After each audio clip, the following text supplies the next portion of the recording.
Welcome to the Honest Hounds podcast, a place where we shine a spotlight on our wonderful members and their lives with their dogs. We'll be diving into the inspiring, the thought-provoking, and the sometimes emotional journeys that we go on with our four-legged friends. So sit back and relax and be inspired by the journeys that present in front of you. And if you need a community from anywhere in the world for you and your dog, we're absolutely here. Alrighty, we are back with another episode of the Honest Hounds podcast, and a great one. We're taking a slightly different segue today, and we've got our first official affiliate. So now everyone's going to be sat there thinking, ooh, which one is it? And we have got someone who's maybe sounding a little bit different today than they normally would due to a poor little cold. So we'll hope that they can still decipher who you are, but give us a little intro. Who are you and who are your dogs? Yeah, of course. Hopefully you'll all be able to figure it out. I am in fact female. I'm Hannah. I'm one of the affiliates. My dogs are Percy and Shadow. Shadow's 4 and I've had him since he was a puppy. And Percy is coming up to 2 years old and he is a failed foster, one of the 5 Vizslers that cropped up when we were in the Wirral about 2 years ago. Yes, because you have not only one Vizsla, but 2, which I always think is a slightly unique trait, but we keep... Yeah, absolutely psychotic. There's definitely issues with me somewhere. So I think it's such an interesting one to dive into because we obviously first met way back when you were seeking a little bit of help from Shadow, but maybe not the typical story that most of these podcasts often start with. So give us a little rundown. What was the challenge that you were facing with him? Yeah, so Shadow just whined constantly, or that was what it felt like to us as his owners. He would whine in his crate, he would whine in the car when we would take him anywhere. He would whine in sort of like a demanding sort of way whenever there was anything that he wanted from us, whether it be food, water, exercise, toilet, anything. It just felt like it was constant, and it wasn't that sort of like low level rubbish that you could potentially ignore. Like it was just horrendous. Like it would go to howling and barking, and no amount of like telling him no or ignoring him was working, and we felt like we were at the end of our tether a little bit. We'd worked with a couple of different trainers, and we'd gone down the gun dog route to start with, because his walking was rubbish as well, as it happened at the start. So we got that ticked off the box super quickly. We went down, I guess, 2 sort of very different routes. Went down the very sort of balanced route, which never really felt right for us in that particular scenario, correcting him every single time he whined, and it didn't work. So we just, that wasn't happening, and we found it really embarrassing actually, because we would go to gun dog classes and he would literally just be sat in the corner, like he'd be ace at all of it, but he'd just whine the entire time, and the guy would be like, "Are you going to deal with that?" And I was like, how would you like me to deal with this? It doesn't stop. No. And then we went down a slightly different route, and there were some things that were useful out of that, but one thing that sort of stuck in my mind and has probably haunted me for a long time is when I asked about how I should deal with him whining in the car, because obviously when you're driving, it's a really frustrating thing when you're trying to concentrate and it's just non-stop and it would just get worse. And then you find yourself like matching that level of shouting, being like, "Well, you just shut up." And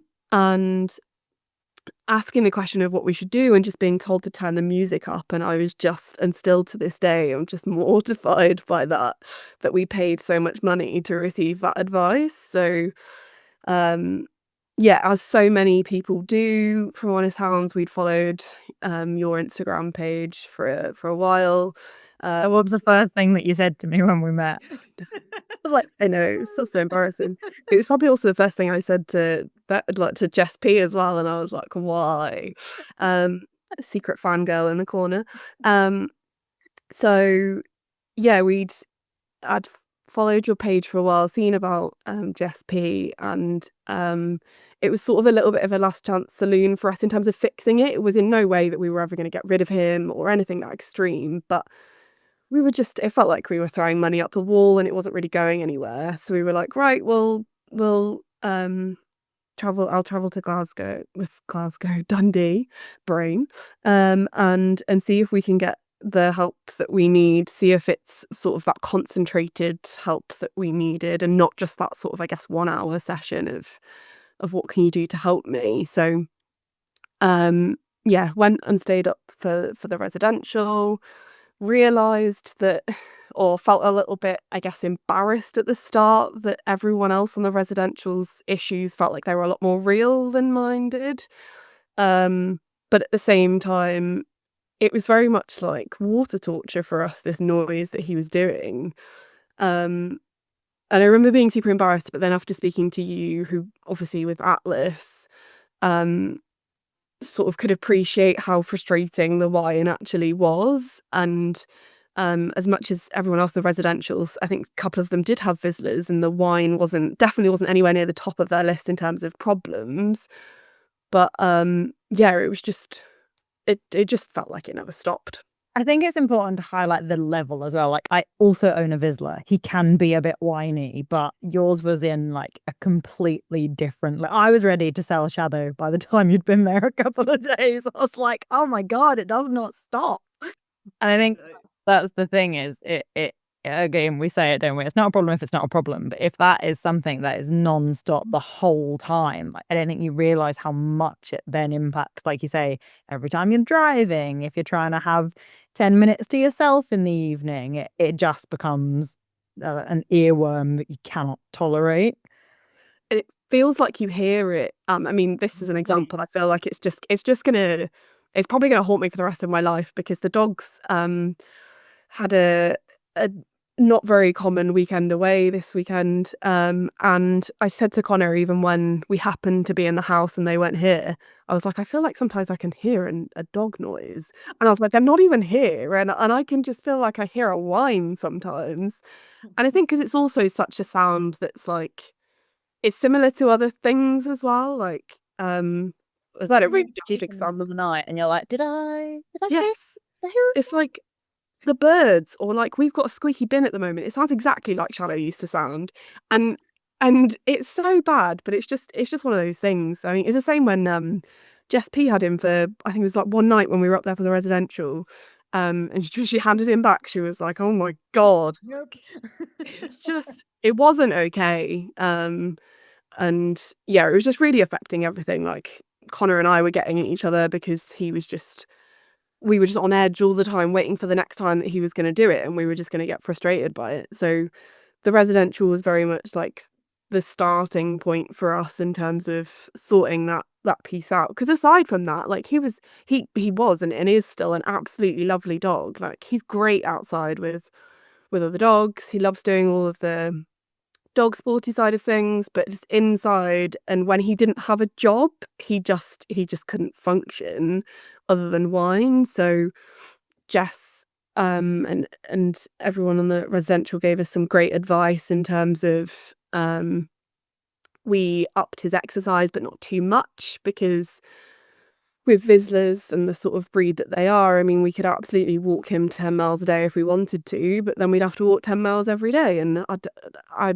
love being out and active, but I don't want to walk 10 miles every day just because he needs to. So it was like that balance between upping it a little bit, making sure that he got like the usual in terms of enough sort of separate downtime from us, because I don't think we were really achieving that. He was following us around the house a little bit too much, and all of these things, they sound super basic, but they just weren't things that we'd been told, and that's the thing that I find super frustrating, even as like putting on my trainer hat now, is that a lot of the stuff that we initially put in, it's not like groundbreaking, like fancy stuff. It's super basic, but it has such a like drastic change. And I remember, like, towards the end of the residential, we went to McDonald's one evening afterwards, after we'd done some of the bits, and on the way to McDonald's, we went over speed bumps. And Shadow, even if he'd managed to settle in a car or a van, whatever, as soon as we went over something bumpy, you would just hear him like screech and screech and screech. And I got to McDonald's and I got out of the car and I ran in and I said to Jess P, I was like, he was quiet when we went over the speed bump. So she just looked at me as if I'd absolutely lost the entire plot. And I was like, but that's how like crazy it was for us. And yeah, it just made the world of difference, but it also felt like got heard at the same time. As much as our issues were nowhere near what everyone else had, and I felt embarrassed at the beginning, everybody was really supportive, and it was so nice and so useful, and felt like it opened up a whole world in terms of being with people that actually understood how difficult sometimes things were. Well, and I think that's the bit, right? It's that whole, what do you want your life to look like with your dog? And actually, if you're constantly battling not being able to enjoy stuff, because like you say, you probably got to the point where actually it's not enjoyable to spend time with him. You're not wanting to do weekends away where he's just going to sit and whine. You're not wanting to go in the car, so you're probably avoiding going out on different walks and stuff like that. So I think people forget how much it impacts every part of your life. And actually, if you can then find a solution for that, and you're putting in the work, you're going to other people and trainers and going, well, can you please help, and not getting that support, it then has a knock-on effect, as you say, all the way through to your relationship as well. Absolutely. And it was just, yeah, it just absolutely completely reached the like level of we just didn't know what to do with ourselves anymore. And I, as much as we would never have got rid of him, I don't really want to think, I guess, maybe where we would have gone with that, because we were at a point where like I never wanted another dog. I definitely would never go near another Vizsla. And I felt like we'd been almost like missold a dog that just didn't work. Like, why did he do this all of the time?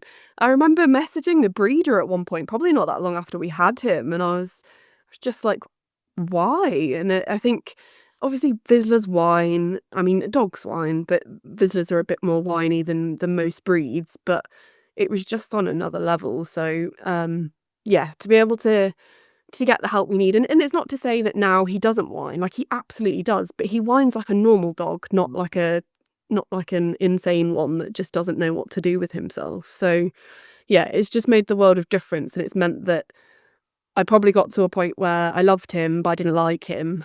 And now I absolutely can say that I do like the dog he is. I think he's got a hilarious personality, and yeah, he's a joy to spend time with now. And so despite the fact that you took yourself on a little residential for maybe a challenge that wasn't as typical as what everyone was there for, you must have looked at that scenario and went, ooh, I love a challenge.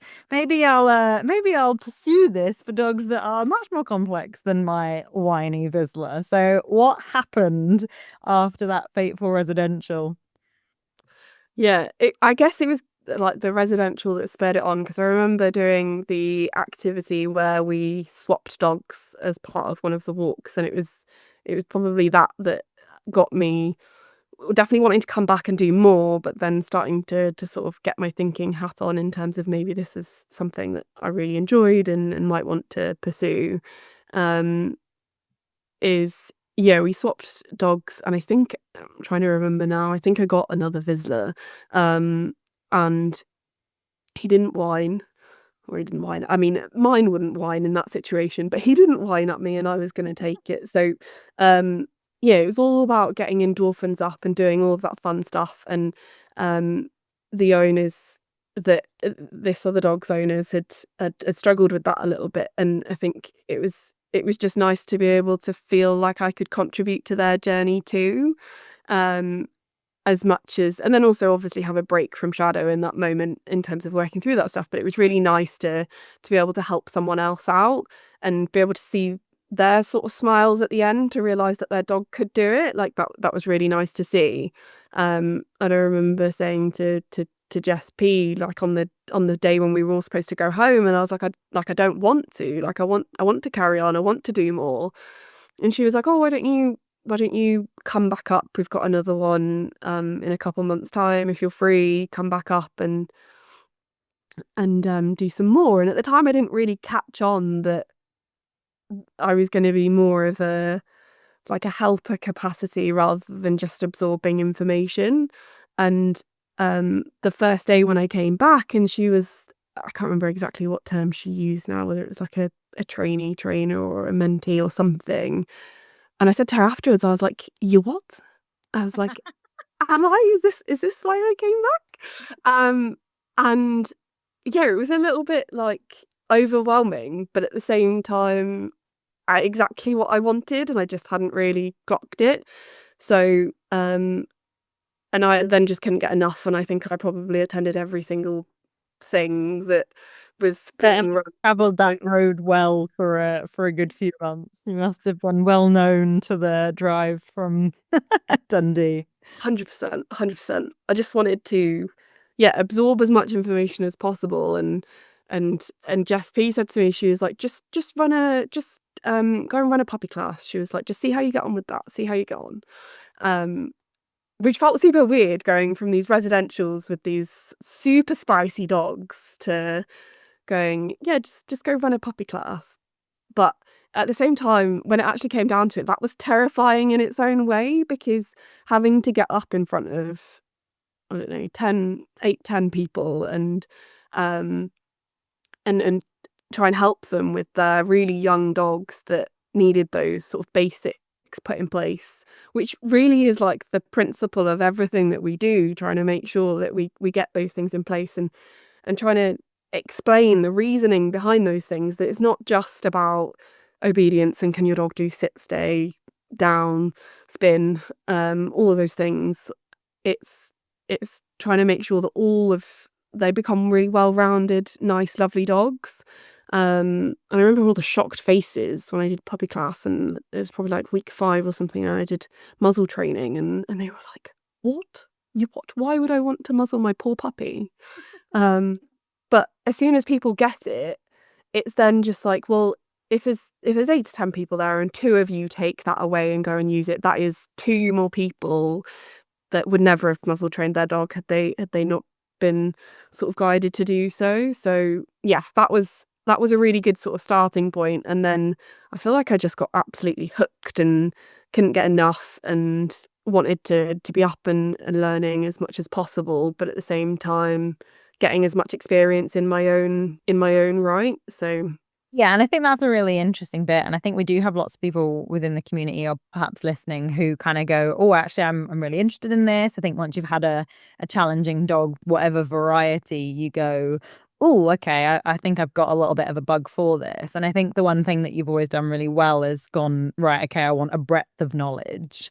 And so obviously you were coming up a lot and doing bits like that, but you've always balanced, I think, quite nicely the practical with the theory as well. So any tips for people who are kind of seeking out that next step and it possibly being a career or wanting to explore it more? How do you make sure you've got enough theory versus practical in essentially a very unregulated industry?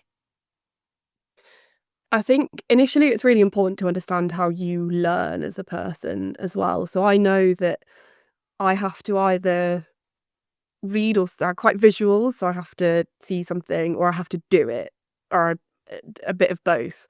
Whereas if I go and sit in a seminar, and if I don't have a notepad and pen at hand, then I won't take very much from it, because it just doesn't go in, even if I try really hard. So I know that going and sit into a conference isn't my best way of learning if you're not going to get a huge amount of visual resources.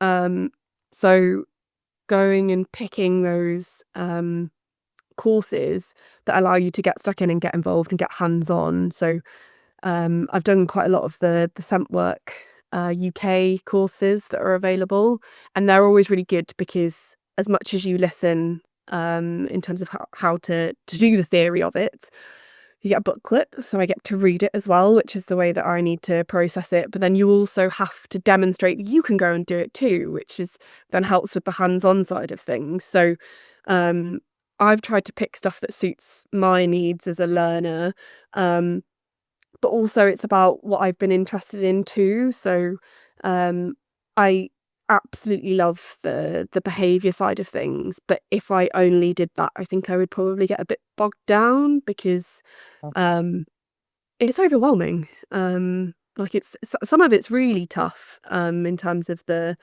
cases, and as much as we're not the owners, you get emotionally invested. I mean, how many times do I have to count in the last sort of 12-18 months where I've messaged you and be like, talk me down from Did I saying. take this dog into my house forever? And I'm like, oh, there isn't space. And the latest one was like, what, 2 weeks ago? Like, I don't know that will forever change, because that is partly also just me.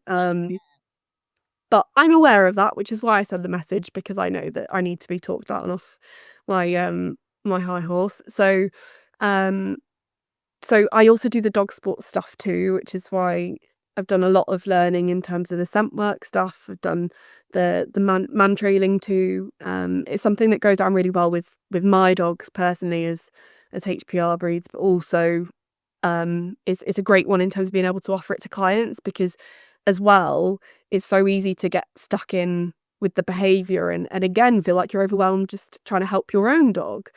But then actually going and seeing them do all that fun stuff it helps us as humans as well, being able to see them enjoy themselves and us be a part of that. So I like that you can get both sides. So yeah, I'd say pick stuff that you're interested in, but also make sure you get that balance of what suits you as a learner. Because if you go and sit through something that you know you're not going to take anything in, I mean, chances are you probably spent a lot of money on it, but you've also wasted a whole chunk of time. And I think it's such a good one to explore as well. Like, I think that's the great thing about the affiliates is everyone's kind of looking into different things, and everyone's going off and seeing what the bits they like are, and then finding their niche from there. And I just think there's so much variety when it comes to dog training. And I find it really funny that we live in this world where everyone seems to think that everyone's their direct competition. And I'm like, there are so many dogs to go around, guys. Like, there are more dogs than you could handle, but also there's such a breadth of different things to focus on, and so many dog sports and so many parts of behavior modification and things that people could work to. So yeah, I always find it quite interesting that people quite quickly get so threatened when there is just so much to go around. Yeah, and it's sad because the dog training world, it can be quite lonely in terms of feeling like if you're doing something different to someone else, that like they don't want to speak to you, they don't want to have any input in that. And that's where like Honest Hounds and the affiliates is very different, because we're not like that. We have a group of people, and that's what makes it so nice. And I can never really fully comment on being like that standalone trainer that doesn't have that network, because I've never not had that. But yeah, I can imagine it being really difficult, because you're a self-employed person who is almost not, apart from speaking to your clients, you're not really getting potentially a whole load of human contact. And that can be really difficult. And I mean, sometimes I say to Connor when he comes home, and if I've purely been on Zooms all day, yes, it's human contact, but it's not the same as being in front of a person. And that can make it really difficult, and especially if you haven't got that network of people to go, oh, I just want to run this thing past you, like, am I being logical here, or have you got a better idea? Like, having that is, yeah, it's worth its weight in gold. Yeah, absolutely. And I think that maybe some people they don't know what it can be like, and therefore they don't know what they're missing. And so the easiest thing is to protect what they think is threatened, and they miss out on so much in the process, which is a real shame. Okay, big question coming for you. So you've been through such a journey from dog owner to now dog trainer, and you're now working across all owners, sports backgrounds, behavior mod, all kinds of different cases. What is something that you've learned about yourself throughout the whole process? I would say I've learned that I have quite a lot of patience that I didn't realize necessarily that I do. Why any people will do that for you? Yeah. Part of that I don't think is that I necessarily I've realized, that I just keep hearing people say it to me, and I'm like, oh, maybe you're actually right. So I've moved to a new location completely different from where I used to live just before Christmas, and having to get to know like new neighbours, new people around here, and they obviously ask what I do and things, and see me around with different dogs all the time. So quite quickly they're like, well, they're obviously not yours, because unless you have 1,000,001 Dalmatians in your house, that's definitely not they're not all yours. So yeah, that's come up quite a lot. So I feel like that's something. And then also that I'm super stubborn is another thing. I absolutely, if I set my mind to something, I will absolutely always follow through and do that. I hate letting people down. And if I want to do something, or if I've been told that maybe I can't do something, then I will absolutely prove you wrong, and make sure that I'm gonna do it. And I think that's, yeah, it's stood me in good stead for doing a lot of this stuff, because it's not in any way easy to get stuck in the behaviour side of things, and even just in its own right, just running your own business, like that's a whole new world that I had not come across before, and having to learn all of that side of things and make all of those mistakes, and get through that has been, yeah, has been interesting. And I'm sure there are absolutely more to make, for sure, but yeah, I think those two things are probably my biggest sort of learnings in terms of things about myself. Yeah, it's amazing the things that it can throw at you, and you're like, wow, I did not know that about myself. It's like all the time you just learn something new, and it's just dependent on every situation, and new people, new clients. And I guess sometimes it's just shocking in terms of the way that you handle things that you didn't realize maybe that you knew you could. But it's not until you're thrown in at the deep end, because somebody's come out the woodwork, that's meant that you had to deal with that. I guess the other thing I have to say is I'm obviously a pushover, considering every single time that I get a dog that's super in need, I'm like, yeah, I'll take it. No, you're just on a heart goal. It's not pushover. Okay, what is coming up? What's the future for Hannah's Hounds? What's incoming soon, or that you're looking forward to the most? So much. For those that don't know me that well, I have for the longest time had two jobs, and I Right now.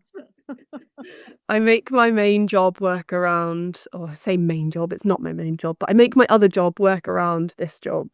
So my main focus for a long time has always been working with dogs and clients, but having had two houses for also the longest time, I have ended up having to have two jobs. So fingers crossed, and I don't want to jinx it, I'm going to touch some wood here. I am hopefully coming to the end of that very soon, and that will open up what I hope is a whole new world in terms of just having the headspace and time to be able to put in place a lot of the ideas that I've had for a really long time, but just have not had opportunity to do so. I've got so many ideas for new workshops, new online courses, different ways of helping clients that aren't on the doorstep, are on the doorstep. It gives me more capacity to work with board and trains as well, which I'm really, really looking forward to. So yeah, and we are currently they started work yesterday on making some changes to doing having our sort of separate dog room. So we had the electrician in yesterday, the first of a few people over the next couple of weeks, just sorting some things.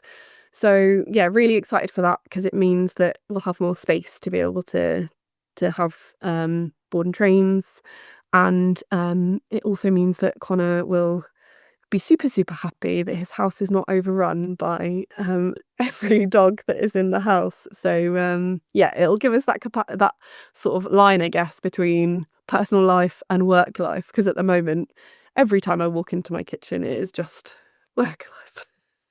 Yeah, I'd really like a crib style tour when your dog room is set up. I want to see everything. I want to see what's in the fridge. I want to see where it sits. And I want to move a bit. so excited. I can't wait. Even though it was literally just the guy putting in like a couple of wires, I was just like, now I just need someone to come in and finish all the stuff, and then I can actually get ordering things for it, because I want to start doing it now, but at the same time I'm like, no, you need to wait, see, make sure the measurements are right, and that you don't order something that doesn't fit through the door that's not existent yet. So yeah, I can't wait, and I think that fingers crossed it all gets in place in the next couple months. But I'm just super excited to be able to put all of my focus onto doing the dog side of things, and I can just, hopefully my boss is not listening, but been off that side of my life. Yeah, it's fine.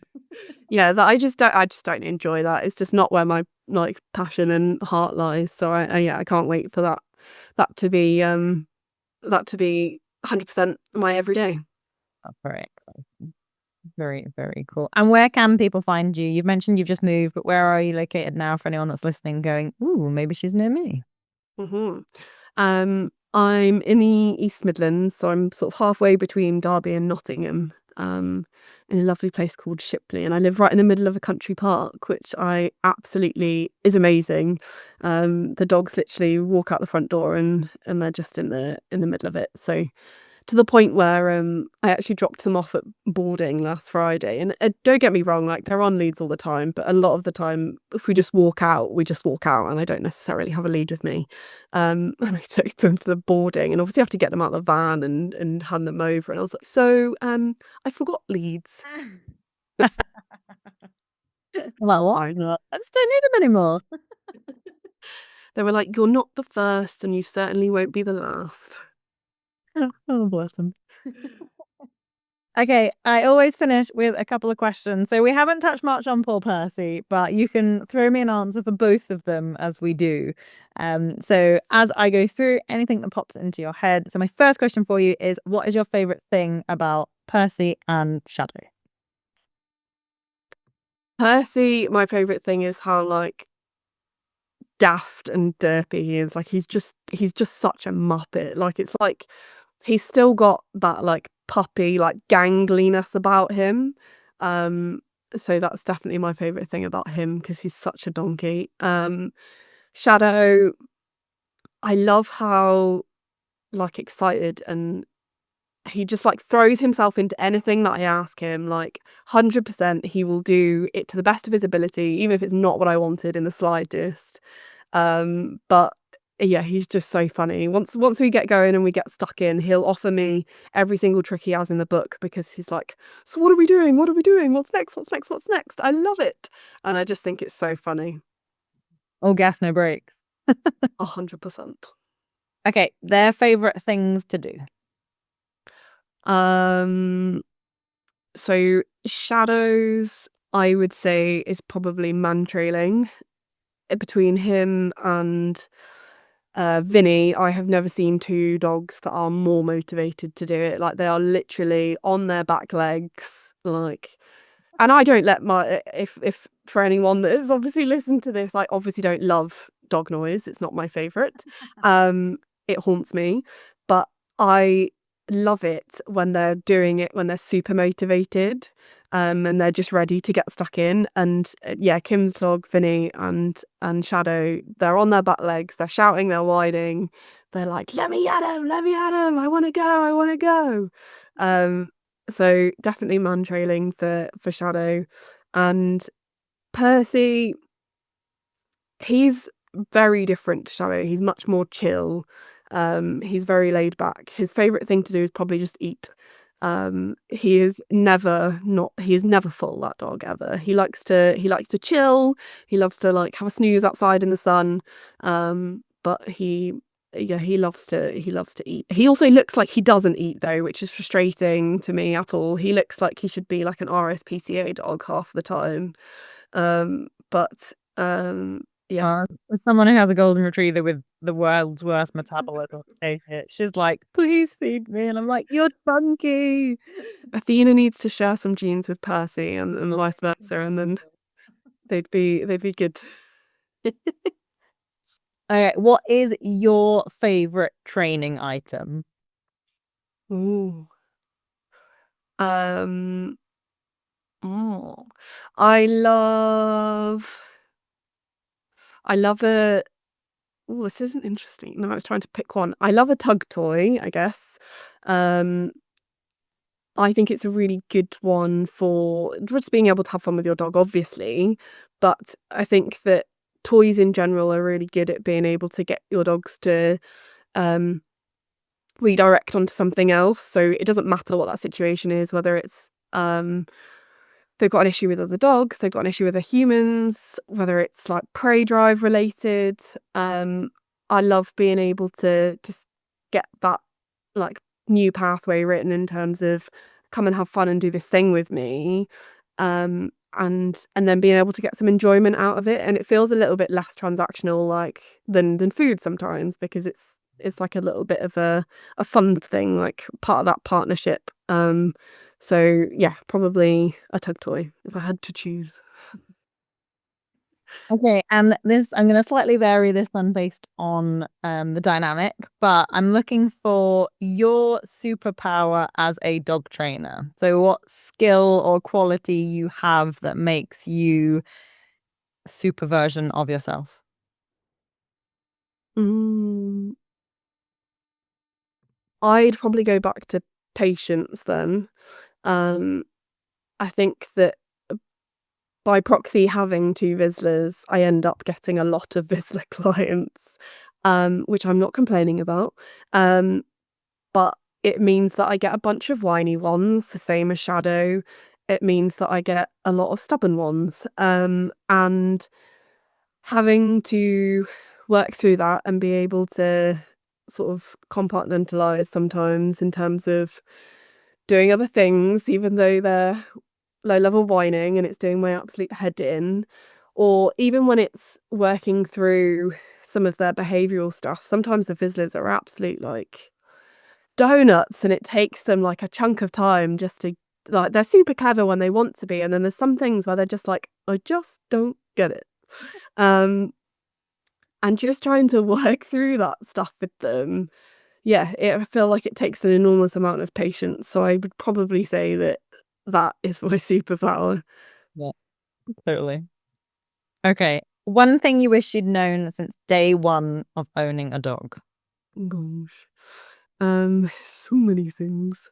Um, the 5 minute per month that they are old exercise rule is the biggest lie in the entire world. Um, I did that. We did that with Shadow, and it was torturous. And I didn't do at all the same things with Percy as we did with Shadow, and we have a completely different dog. Um, and that's not the only thing that we did different by any manner of means, but just making sure that he had the right amount of exercise. And so many people, I get asked questions because Percy's still like he's not young, but he's obviously a chunk younger than Shadow. Like, what did you do differently when you brought in Percy when he was with Shadow? Did you walk them separately so that Shadow got longer? And I was like, no, just walked them exactly the same. And when Percy was done, he just got like picked up and we went along a bit further and that was fine. And then when he was ready to go again, he got put down and he went again. And yeah, I think especially it very much depends on the breed of dog that you get as to how painful it is if you do that. But like HPR breeds, it's awful if you stick to that rule. It's just you're just creating a rod for your own back for sure. Yeah, absolutely. And I feel like, I mean, even as a golden retriever owner, I couldn't even imagine that being the narrative in terms of what she needed. But yeah, especially when it's not backed by any research or any science, it is so interesting the things that kind of take hold and then become quote unquote gospel. It only works for a potato. No, I have a golden potato. It didn't work, Hannah. I'm telling you. It was not useful. My final question for you, and you can choose whether you give your dog trainer, your owner, or both hat on here.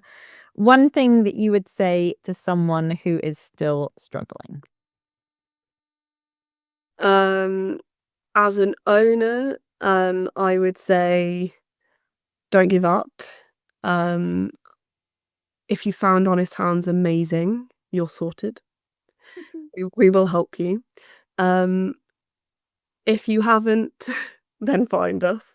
But yeah, don't give up. I think it is so easy. And as much as I only saw probably 2-3 trainers with Shadow, and I was already at a point where I felt like, how much more can we do with this? And maybe that's the difference between having a dog that just whines at you versus having a dog that wants to bite you, other people, or other dogs. But 3 was getting to the point where it was enough for us in terms of the amount of money that we'd spent. But having travelled 6 hours up to Dundee to